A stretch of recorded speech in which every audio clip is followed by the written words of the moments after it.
Supreme Court's decision on Trump's ballot eligibility will affect every single state across the country. It's not just Colorado. At least 6 states have debated in court whether or not Donald Trump has the right to run for president because of his attempt to overturn the 2020 election. Well, Michigan is one of those states, and Michigan's Secretary of State, Jocelyn Benson, is with us now. She attended Thursday's oral arguments at the Supreme Court. You Greetings. attended the arguments, and you caught the attention of your former law professor, now Justice Kagan. I want to play just a little bit of what the justice said as it relates to you and to your state. Take a listen. It sounds awfully national to me. So whatever means there are to enforce it would suggest that they have to be federal national means. Why does, if you weren't from Colorado and you were from Wisconsin or you were from Michigan, and it really, what the Michigan Secretary of State did is going to make the difference between, whether candidate A is elected or candidate B is elected. I mean, that seems quite extraordinary, doesn't it? No, Your Honor, because ultimately it's this court that's going to decide that question of federal constitutional eligibility and settle the issue for the nation. And certainly it's not unusual that questions of national importance come up.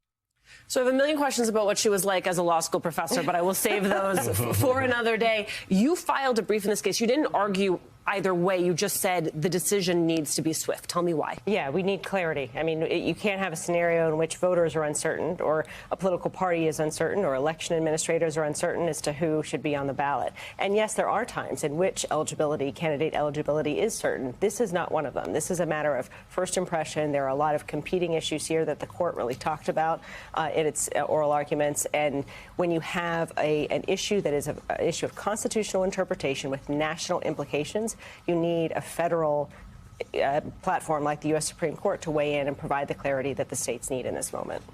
How do you interpret the approach taken by a number of the justices that sort of turned on the idea that one state making a decision that affects all states? I don't know if I necessarily buy it because I think the Constitution gives the states, last time I checked, the right to make these independent and individual decisions about how they want to run their elections.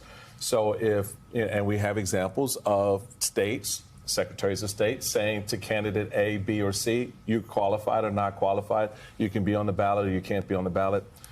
But that seemed to catch a lot of the justices, that idea. And it's interesting to me to have listened to, and I hate using these terms in the context of the court, but for purposes of the conversation, the more liberal-oriented judges sort of aligning themselves with this idea that was being made by the opponents to this Colorado decision. And to add on top of that, I mean, mifepristone is a case that is going before the Supreme Court, and Texas has said no mifepristone, for lack of a better term. And so, is this laying the groundwork then for that?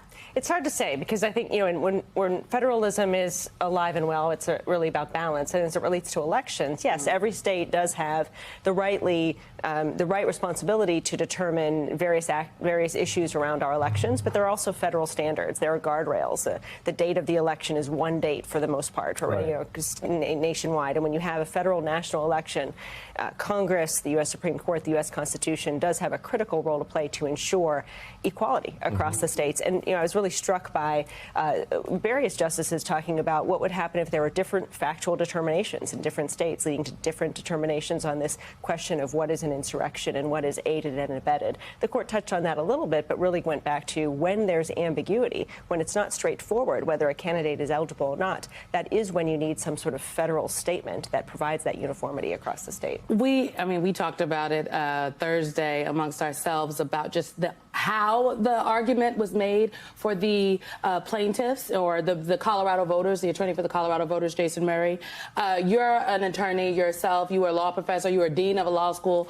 What do you make of there's been lots of criticism about how Jason Murray argued this case, that he was not as forceful, that there were lots of things on the table to support his argument, and that he did not give a forceful defense of the decision of the Colorado Supreme Court. You were in the room. I mean, did it come off that way? What do you think? Well, I do think there's a balance you have to strike between recognizing the very legal approach that the justices were taking. I mean, they were taking this very seriously. It was very clear to me they wanted to provide consensus. They wanted to provide perhaps even unanimity in their decision. And they wanted it to be rooted in the law, not in politics. And so I think coming to the court with arguments that are more political than legal can be problematic in cases like that. But I was really grateful that the court kept bringing back for all of the litigants the legal issues at play, that we have to look at this as regardless of the players on the field in this particular moment, what's the best decision, not just for the country, but for the precedent that will be created by the interpretation they issue. Because what we're talking about, I think sometimes this gets framed as being about Donald Trump. And really this is about the voters of Colorado and the voters across this country who want to know if the person who they would be voting for is in fact eligible to be on that ballot. And it comes set against the backdrop of elections that we know already are going to be tumultuous. There was great reporting in the Washington Post about what folks like yourself are doing to prevent election disruptions in Michigan. Local election workers have been trained on how to de-escalate situations, and state officials are setting up a texting program so workers can quickly contact their bosses and law enforcement if they are in danger. An idea already implemented in Georgia. They are doing even more extreme things in Arizona. I mean, they have like tourniquet kits in Arizona. That's so terrible. It's terrible that they have to do this. And I think all of us have done voter engagement and voter turnout work. And one of the delicate balances in that is both preparing people for the possibilities that things will go awry, but not so overemphasizing that possibility that people say, I'm not going to show up. Now, in this case, not just I'm not going to show up to be a poll worker, but I'm not going to show up to vote because I am not sure that that risk is worth the reward. Yeah, I think providing that clarity and constancy and confidence for voters and election officials and a feeling of safety and certainty in how we run elections is critical to defending democracy in this moment. We know the opponents of democracy, whether they be foreign or domestic, want to sow seeds of doubt. They want to create chaos, confusion, fear among citizens that will cause us to believe our vote doesn't matter, our voice isn't important, it doesn't count. And nothing in reality could be further from the truth. So our job this year is to hope for the best, but plan for every contingency, but do so with an eye towards giving everyone involved, citizens, political parties, candidates, election officials themselves, the confidence and clarity that things will be smooth, that we're prepared for everything, and that at the end of the day, voters will be able to trust the results of the election to be an accurate reflection of the will of the people. What is the coordination among your colleagues in other states, including red states, to deal with what you're talking about and to deal with what Alicia just cited as, you know, the level of preparation that's going to have to go into this election? Are you finding folks taking this seriously across the board, or like we're seeing with a lot of these issues that come before the courts is sort of a patchwork of efforts? And the robocalls, too. And the robocalls, right. We're keeping a close eye on the investigation in New Hampshire because we know that was perhaps a shot across the bow in terms of the use of artificial intelligence to deceive voters or fool citizens in this particular election. But with regards to coordination, you know, we know we're facing a common enemy, and it's a common enemy focusing on impacting our elections, interfering with voters' confidence in our elections, regardless of whether a citizen's going to vote for Donald Trump or Joe Biden or anyone else on the ballot. And so that said, we have a common responsibility to link arms and look at this as a common mission, regardless of our partisan affiliation.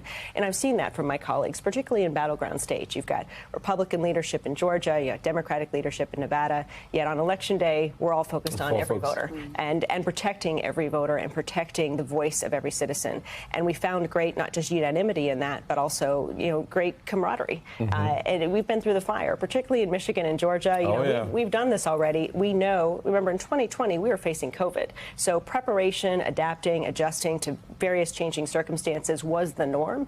And that adaptation has never ended. So we're still in the mode of what's every contingency, plan for every particular threat or challenge, and then at the end of the day, give focus to the voters, do what's best for them, do what's right by them, and give them confidence that their voice matters and their vote counts. All right, the good work. The good work. We appreciate it very much. Secretary Jocelyn Benson, thank you so much for being here at the table. If it makes you feel any better, I have already put evac on alert. He's ready to go if it comes to that. General, I can assure you. Hey, General, let me into the war room to see you. you. So I had to hack my way onto this frequency. This better be critical, Wheelie. Sir, come on, when is it not? Please. Okay, couple of things. I'm running low on the dough. I was thinking about taking a couple of months sick leave, maybe starting today. And, oh yeah. I intercepted a transmission from Megatron. Then send it through. Yes, sir, right away, sir. And so I'll assume that we're good on the other stuff. This is your last warning, insects. Relinquish what remains of the Allspark. So who's the insect? You? What? Who's the insect? Protect you. They were defeated on our world, and we will defeat them here. Ambush was just a diversion. Security, please bring up. Rabbit, she's already inside. Deeds! Give me an update on that reserve. Boss readiness. What was his name? Evac, sir. Right, evac.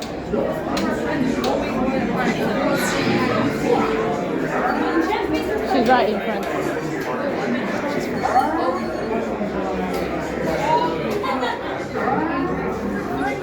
We're facing a heavy, sustained attack. They appear to be after the Allspark. General Marshal! General! Need to immediately evacuate. Hold on. National security advisory. Stand down. Check it out. Failed their mission operations. The amateurs suicide mission.